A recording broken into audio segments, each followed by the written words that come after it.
Elon Musk appears to have won both the battle and the war as Tesla's extensive supercharger network has overwhelmed rival automakers, forcing them to adopt Tesla's North American charging standard. With over 60% of high-speed charging ports in the U.S. belonging to Tesla and $5 billion in federal funding to develop more charging stations, the company has a significant advantage. However, instead of continuing to expand and capitalize on this network, Tesla unexpectedly paused its development plans in the face of declining sales and increasing competition. How will Tesla's recent restructuring of the Supercharger team impact the company and its customers? What's the real reason behind Elon's decision to dismantle the Supercharger system? The electric vehicle world was shaken when nearly 500 employees, including Senior Director Rebecca Tanucci, were laid off from Tesla. CEO Elon Musk made this move following a company-wide reduction of more than 10% of the workforce earlier this month. This action is expected to impact the development of Tesla's Supercharger network, which currently boasts 6,249 Supercharger stations and over 57,000 connectors. The expansion of this network is projected to slow down, with construction at certain locations coming to a halt. This decision comes as a surprise, especially since Tesla recently opened Supercharger access to several automakers, including Rivian and Ford. Additionally, more than 10 major automakers are preparing to enable charging at Supercharger locations across North America. Furthermore, these automakers are adopting the NACS connector and will start installing it in their vehicles from 2025 onwards. With a significant number of electric vehicles gaining access to the expanding Supercharger network, the timing of this decision is particularly noteworthy. Undoubtedly, many Musk and Tesla fans on X are opposing this handling decision. With many existing vehicles having access to the Supercharger network, this move seems less than ideal. Additionally, there are some states, such as Hawaii and Alaska, that only have a few Tesla Supercharger stations, leaving drivers with very few options for charging. Other rural areas require single drives to switch to superchargers. Of course, there are reasons behind the persistent issues with Tesla superchargers. The reasons you might be thinking of may align with those we present here. Let's explore them. First, according to a report by Electrek, Tesla dismantled 10% of its supercharger stations in the U.S. in 2023. Usage data indicates that the least used 20% of supercharger stations only accounted for 5% of total electricity consumption. This reveals an uneven distribution of demand for charging stations, leading to wasted resources and longer wait times at busier stations. Replacing old supercharger stations with newer versions could increase charging speeds by 25% and reduce operating costs by 30%. This would not only enhance operational efficiency, but also improve user experience and optimize Tesla's resources. Additionally, in 2023, Tesla raised supercharger service prices by 30% in some areas, indicating the company is adjusting its business model to market conditions. Tesla has also partnered with other charging service providers like ChargePoint and EVgo to expand its charging network. This collaboration could help Tesla alleviate the burden of operating and maintaining the supercharger network. Moreover, revenue from Tesla vehicle sales increased by 50% in 2024, showing that the company's focusing more on vehicle sales than on providing charging services. This strategy could help Tesla maintain its competitiveness in the growing electric vehicle market. Second, the uneven distribution of supercharging stations also leads to resource waste and user limitations. According to Bloomberg, the least used 20% of supercharger stations only account for 5% of total electricity consumption. This indicates a significant amount of resources are being wasted due to inefficient use. For example, a supercharger station in a sparsely populated rural area might operate below capacity, while a station in a crowded city center gets overloaded. Moreover, uneven supercharger usage leads to longer wait times at busy stations, especially during peak hours or on holidays. A survey by J.D. Power showed that 30% of supercharger users experienced wait times of over 15 minutes. This causes frustration and negatively impacts user experience. The current supercharger network is primarily for Tesla vehicles and a few other electric vehicles. According to PlugShare, only 13% of public charging stations in the United States are compatible with Tesla vehicles. This limits the options for electric vehicle users and could hinder the overall growth of the electric vehicle market. Tesla's business strategy also plays a clear role. Operating and maintaining the Supercharger network is costly, putting pressure on Tesla's profits. Additionally, the implementation of Supercharger usage fees might displease users and affect Tesla's competitiveness against other charging service providers. Tesla needs to carefully consider these factors to maintain its appeal to customers. A crucial reason is that Supercharger consumers use a large amount of energy, which could have a negative environmental impact if not used efficiently. According to Tesla estimates, an average Supercharger session emits 21 pounds of CO2. Furthermore, the disposal and recycling of Supercharger batteries when they reach the end of their lifespan is another concern. Supercharger batteries contain lithium-ion batteries, which are recyclable, but the process is complex and expensive. Tesla is currently partnering with Redwood Materials to recycle Supercharger batteries, but the current recycling capacity is still limited. According to Tesla, only 20% of Supercharger batteries are recycled. Tesla must ensure that its operations are not only economically efficient, but also environmentally sustainable, contributing to the sustainable development of the electrical vehicle industry. Now let's talk about the business of Superchargers and the related finances that Tesla is considering, which has led to the consideration of discontinuing some Superchargers. The construction and maintenance of electric vehicle charging stations can be very costly, with prices varying depending on the type of charger and the infrastructure's power source. Installing EV chargers today can indeed be very expensive, and we haven't reached a cost point suitable for the mass market yet. The current standard cost is around $250,000 for high-capacity charging. In reality, the main cost isn't the charger itself, but what you need from the power grid. You have to prepare the site, dig power lines, and most importantly, the power company has to have high voltage near the location or bring it in. Tesla significantly reduced the cost of building Supercharger stations. According to Tesla, their deployment costs are the lowest in the industry, often 20 to 70% lower than the alternative options. Although Tesla has not publicly disclosed the cost of building Superchargers, government funding through the National Electric Vehicle Infrastructure Formula Program, NEVI, has provided insight into Tesla's costs compared to competing alternatives. Tesla actually bid less than 50% of any other network to receive NEVI funding, thus receiving the largest grant to date. Tesla uses a flexible pricing method for Supercharger services based on factors such as electricity costs, charging output, and peak or off-peak hours. Elon Musk has stated that Tesla aims for a gross profit margin of around 30% or a profit margin of about 10% from Supercharger services.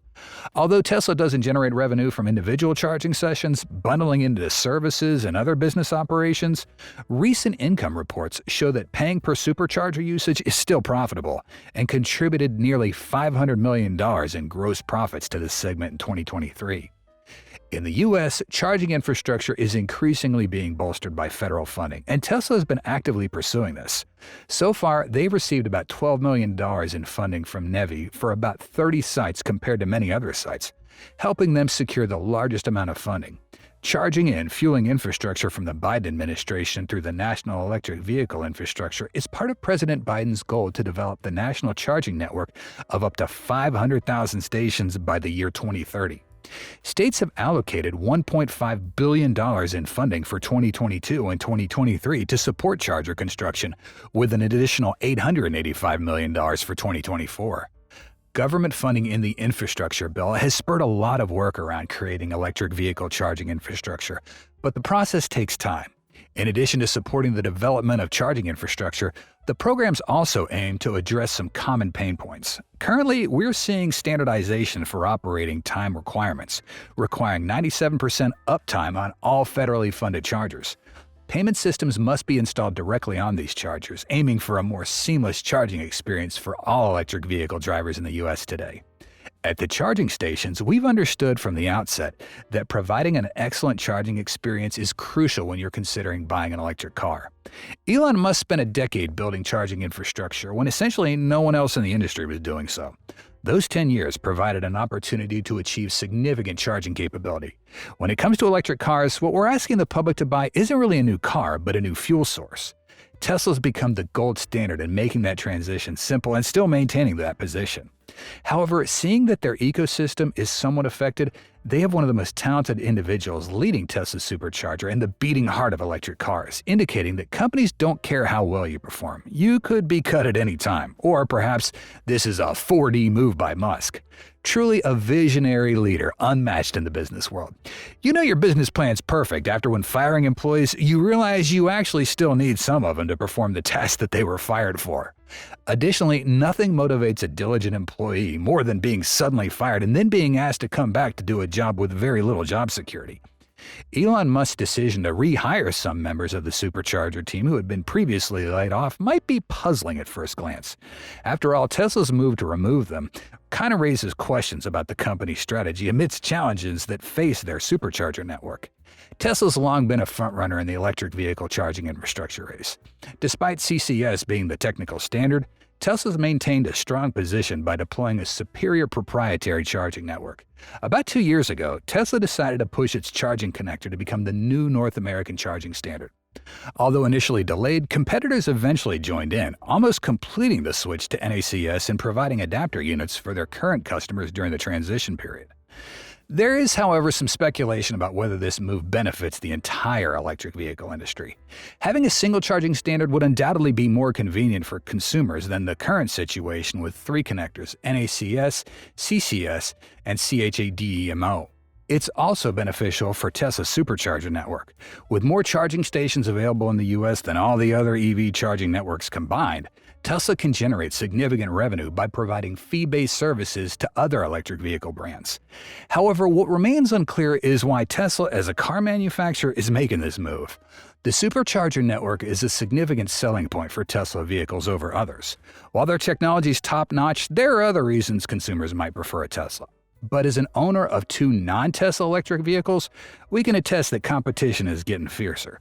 Both Rivian R1T and Chevy Bolt EUV offer fantastic driving experiences and great options.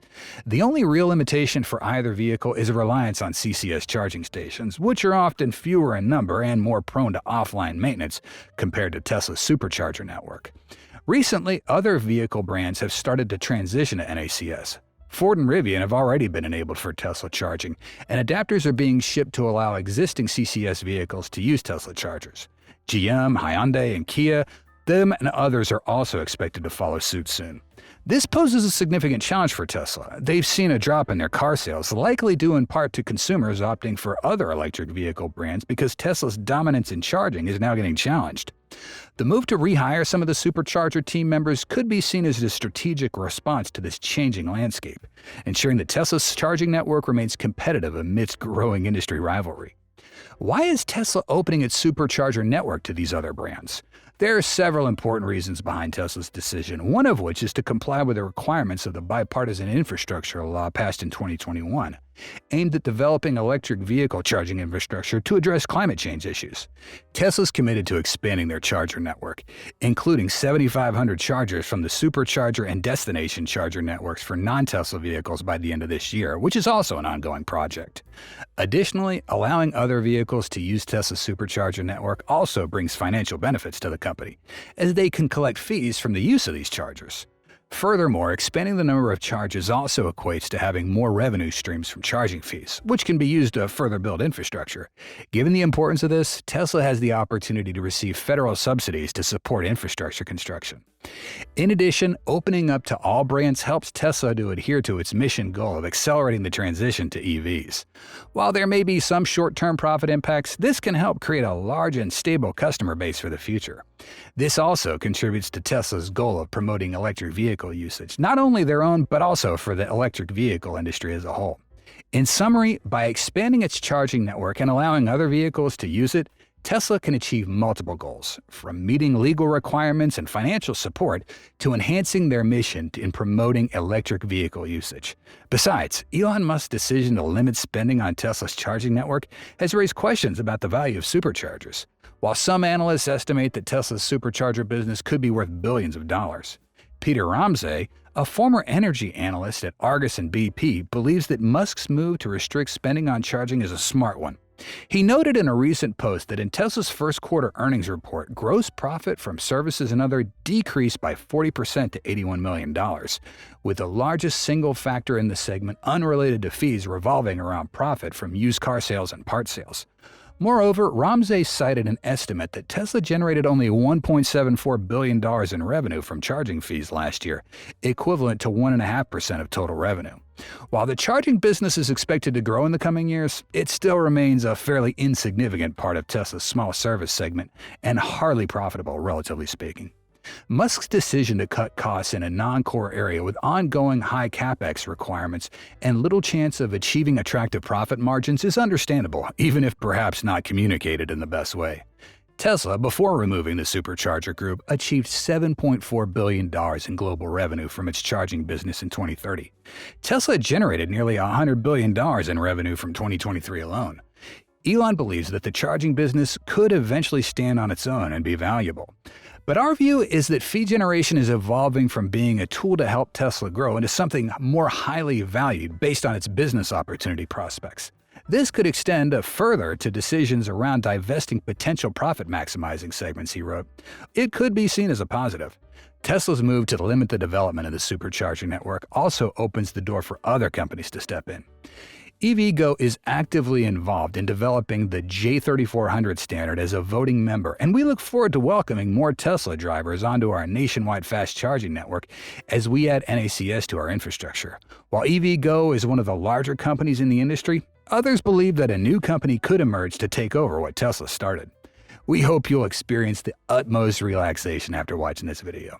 If you do, please press the like button and join the Tesla Car World community by subscribing to our channel.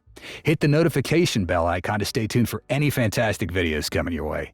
Your feedback and time are highly appreciated. Thank you so much for watching, and we look forward to seeing you soon. Until then, stay safe and enjoy.